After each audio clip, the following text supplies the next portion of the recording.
Chapter 4. What would you have done? None of my 10 friends ever encountered anybody connected with the operation of the deportation system or the concentration camps. None of them ever knew, on a personal basis, anyone connected with the Gestapo, security service, the occupation detachments which followed the German armies eastward to conduct the mass killings of the Jews.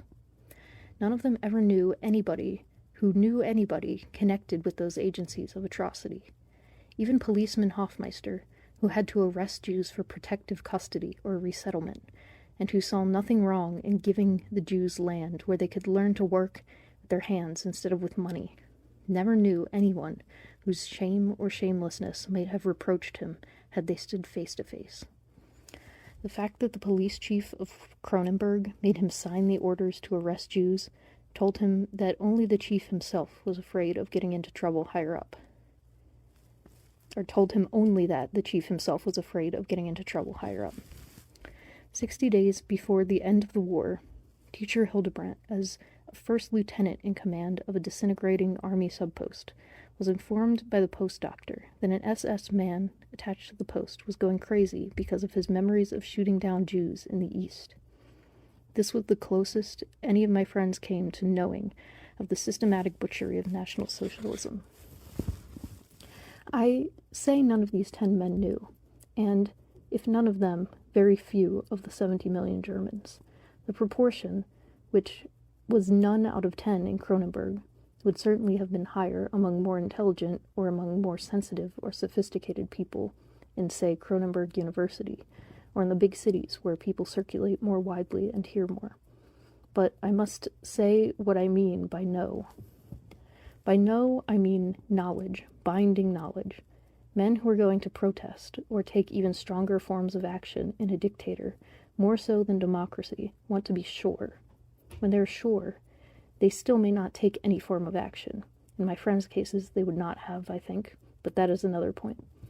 When you hear of individual instances, second or third hand, what you guess as to general conditions, having put half a dozen instances together, what someone tells you he believes is the case, these may altogether be convincing. You may be morally certain, satisfied in your own mind, but moral certainty and mental satisfaction are less than binding knowledge. What you and your neighbors don't expect you to know, what your neighbors do not expect you to act on in matters of this sort, and neither do you. Men who participated in the operation of the atrocity system, would they or wouldn't they tell their wives? The odds are even in Germany, where husbands don't bother to tell their wives as much as we tell ours, but their wives would not tell other people, and neither would they. Their jobs were, to put it mildly, of a confidential character.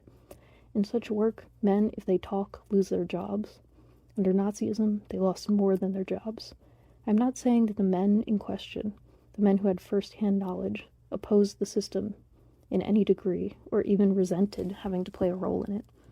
I am saying, in the words of cabinet maker Klingelhofer, that that is the way men are, and the more reprehensible the work in which they are voluntarily or involuntarily engaged, the more that way they are. I pushed this point with Taylor Marowitz in Kronenberg, the one Jew still there who had come back from Buchenwald. On his release in 1939, he was forbidden to talk about his experience, and in case he might become thoughtless, he was compelled to simply report to the police every day. Whom did he tell in Buchenwald of his Buchenwald experience? His wife and a couple of my very closest friends, Jews of course. How widely was the whole thing known in Kronenberg by the end of the war?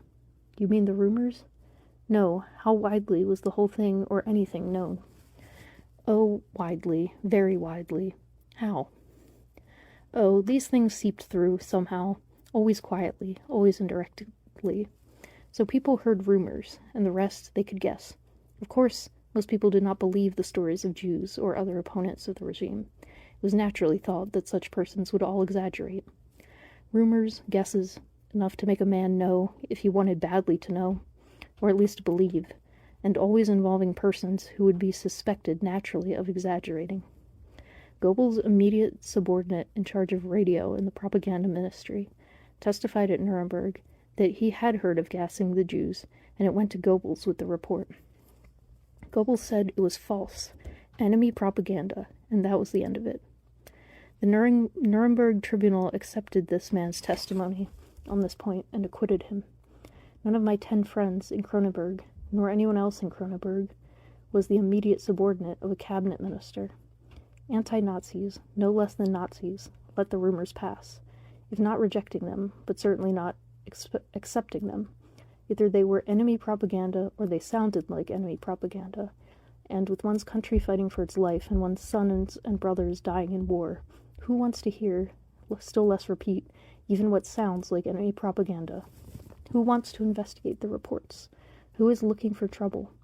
Who will be the first to undertake, and how undertake it, to track down the suspicion of governmental wrongdoing under a governmental dictatorship, to occupy himself in times of turmoil and in wartime with evils, real or rumored, that are wholly outside his own life, outside his own circle, and above all, outside his own power? After all, what if one found out? Suppose that you have heard, second-hand, or even first-hand, of an instance in which a man was abused or tortured by the police in a hypothetical American community. You tell a friend whom you are trying to persuade that the police are rotten. He doesn't believe you.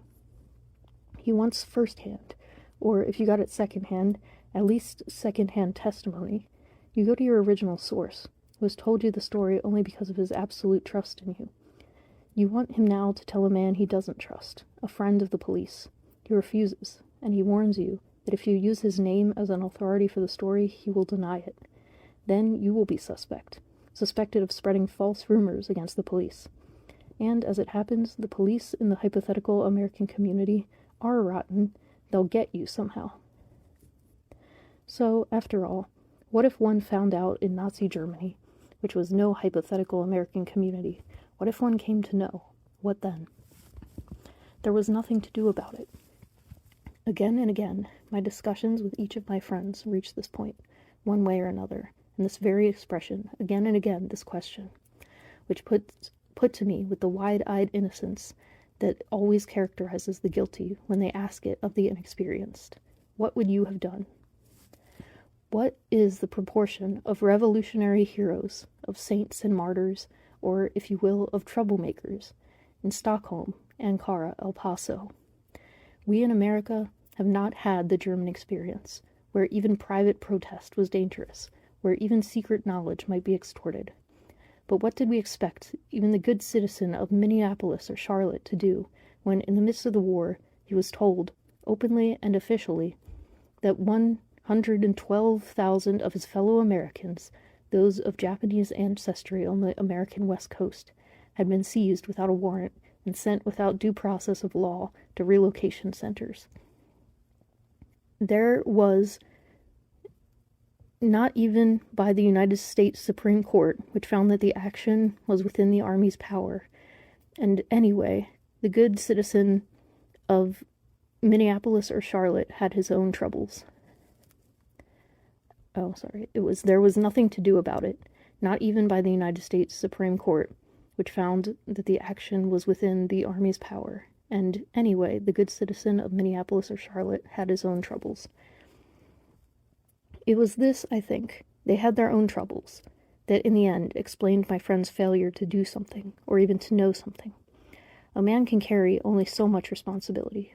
If he tries to carry more, he collapses. So to save himself from collapse, he rejects the responsibility that exceeds his capacity. There are responsibilities he must carry in any case, and these, heavy enough under normal conditions, are intensified, even multiplied, in times of great change, be they bad times or good. My friends carried their normal responsibilities well enough. Every one of them was a good householder, and with the possible exception of Taylor Schwenke, a good job holder. But they were unaccustomed to assume public responsibility. The public responsibilities which Nazism forced upon them, they didn't choose to assume them when they chose to be Nazis, exceeded their capacities. They didn't know or think at the beginning that they were going to have to carry a guilty knowledge or a guilty conscience. Anti-Nazism of any sort, in thought or in feeling, not to say action, would have required them as isolated individuals, already more heavily burdened than they were accustomed to being, to choose to burden themselves beyond their limit, And this, I think, is always the case with public responsibilities of a volunteer nature, in Germany, America, anywhere, which promise at best a deferred reward, and at worst, an imminent penalty. The American is much better accustomed than the German to responsibilities of a volunteer character, but the principal rejection is operative here in the United States too, although the load limit is greater. The greater the combined load of my private and required public responsibility, the weaker my impulse to take volunteer public responsibility. If I'm building a new house and I have to enroll in civilian defense, my work with the Boys Club will suffer. And anti-Nazism in a Nazi dictatorship was no boys' club. Responsible men never shirk responsibility, and so, when they must reject it, they deny it. They draw the curtain. They detach themselves altogether from the consideration of the evil they ought to but cannot contend with.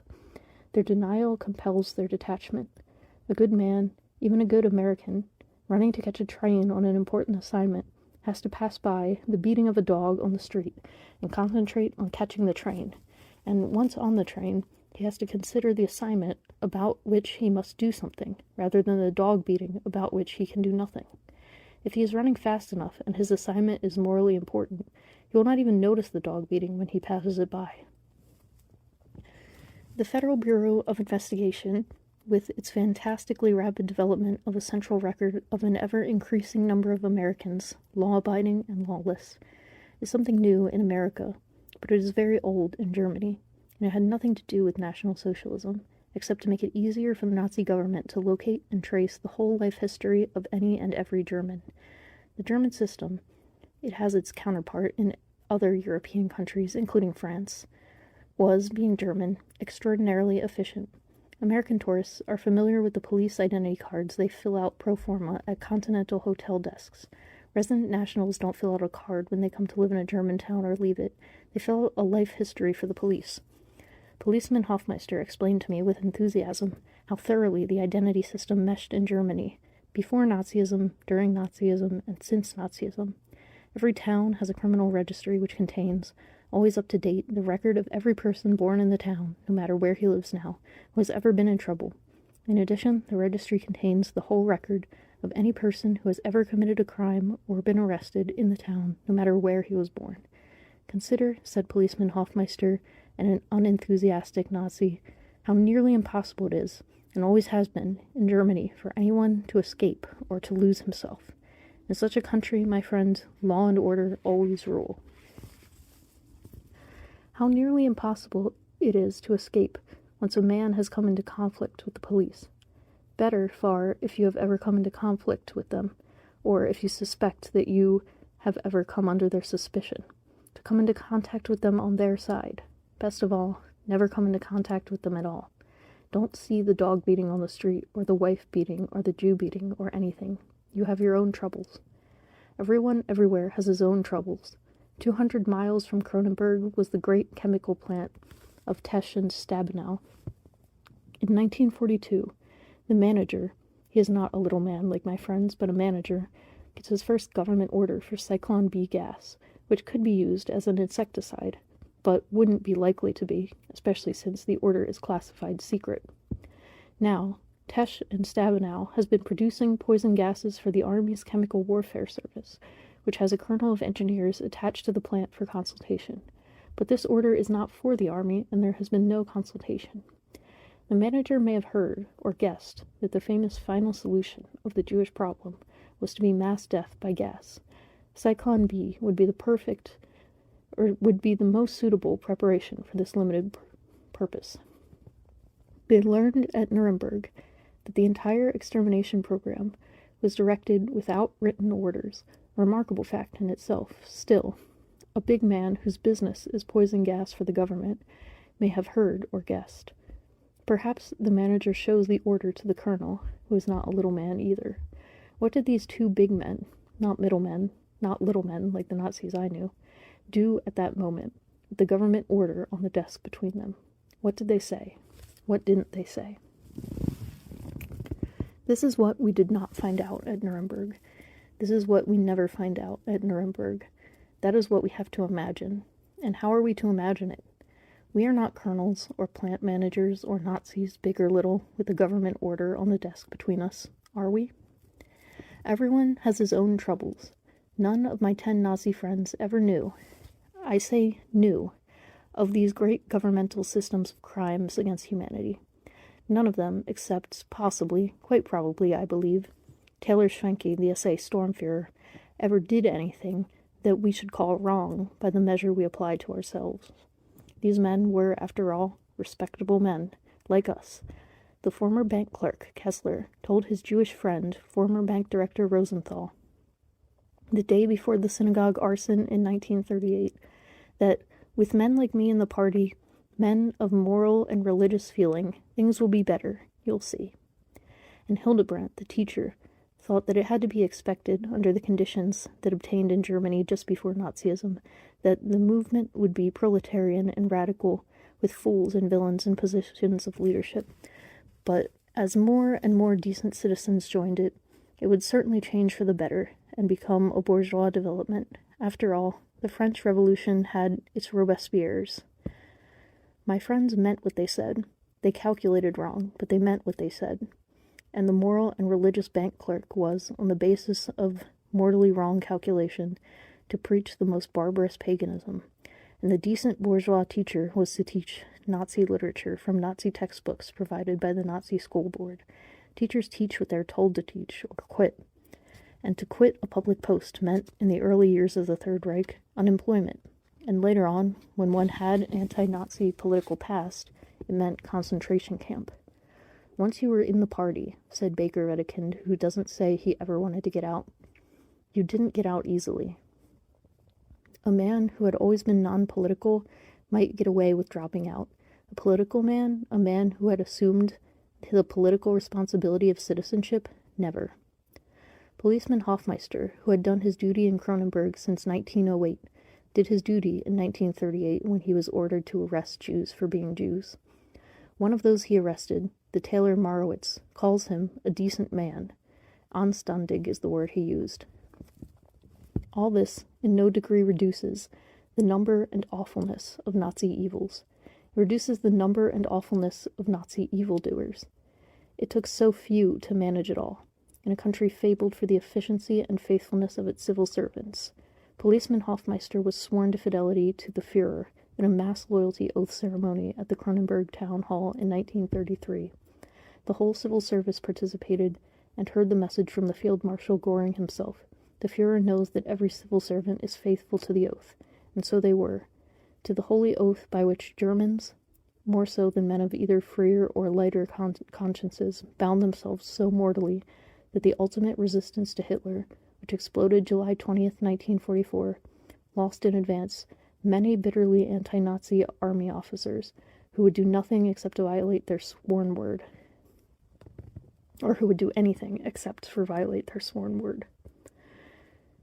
The decision of the resistance conspiracy to assassinate Hitler rather than arrest and convict him was made for this very reason. Sworn fealty to the Führer bound hundreds of thousands until he was dead. With the civil service and the military safely faithful, it took so few at the administrative level and so few more, 1 million at most, of a population of 70 million, to carry out the whole program of Nazi persecution. 1 million ex-convicts, future ex-convicts, poolroom hoodlums, disheartened young job seekers, of whom every large country has its million. And Germany had, especially in the north and east, a whole class of recruits better known in Eastern Europe and Asia than elsewhere. The brutally bred young Bauernknechte, the quasi-serf farm hands, over whom the landowners, up to the end of the First World War, had almost absolute feudal jurisdiction.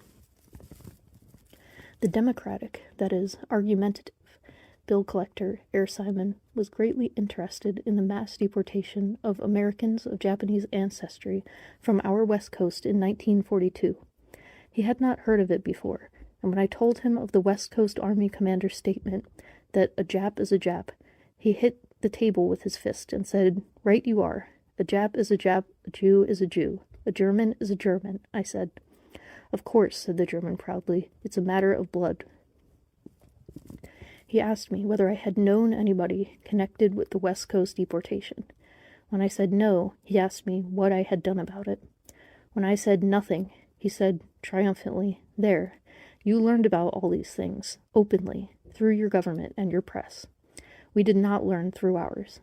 And in your case, nothing was required of us. In our case, not even knowledge. You knew about things you thought were wrong. You did think it was wrong, didn't you, Herr Professor?" "Yes." "So you did nothing. We heard or guessed, and we did nothing. So it is everywhere." And when I protested that the Japanese-descended Americans had not been treated like the Jews, he said, "And if they had been, what then? Do you not see that the idea of doing something or doing nothing is in either case the same?" Very early, he went on, still in spring of 33, one of our SA leaders protested against the dismal dismissal of the Obermeister, a social democrat, a good, really non-political man. The SA leader was arrested and taken away, and this, mind you, was when the SA still had great power in the regime. He never came back. His family is still here. We heard he was convicted, but we never heard for what. There was no open trial for enemies of the state. It was said it wasn't necessary. They had forfeited their right to it. And what do you think? That's a legal question. If the courts say it's so, gell? Gell is dialect for the rhetorical, "Isn't it so?" A few hundred at the top to plan and direct at every level. A few thousand to supervise and control, without a voice in policy, at every level. A few score thousand specialists, teachers, lawyers, journalists, scientists, artists, actors, athletes, and social workers. Eager to serve, or at least unwilling to pass up a job to revolt. 1,000,000 of the pobel, which sounds like people and means riffraff, to do what we would call the dirty work, ranging from murder, torture, robbery, and arson, to the effort which probably employed more Germans in inhumanity than any other in Nazi history. The standing of sentry in front of Jewish shops and offices in the boycott of April 1933. And all the other millions? They only had to go on as they were, and keep out of trouble. What could be easier? Only communists were in trouble, said Herr Simon. And in Russia, I said, only anti-communists. That's the way it is, said Herr Simon. But, said I, besides the communists, there were the socialists and the Jews and the religious opponents of the regime. They were in trouble too, weren't they? Oh yes, said Herr Simon, ingenuously. But that came later. I meant at first. Only communists were in trouble. And all the other millions of Germans, the SA and the Hitler Youth and the German maidens, marched up the hill and down again on state occasions, which, in such a state, especially in Germany, are frequent. The workers were dismissed by the Arbeitsfront, the state employer-employee agency, to watch the SA march, just as the government workers in Washington are given a half-day holiday to swell, or rather to comprise, the crowd that lines the capital's streets to welcome the President of Turkey or the Emperor of Ethiopia. In Nazi Germany, swelling the crowd was compulsory. Those who had uniforms strutted in them on Sundays and came home from their Friday night stormtroop meeting to tell their wives that they had passed a Jewish acquaintance on the street and only nodded to him. And their wives said "Gut," which in German may mean good and may mean yes.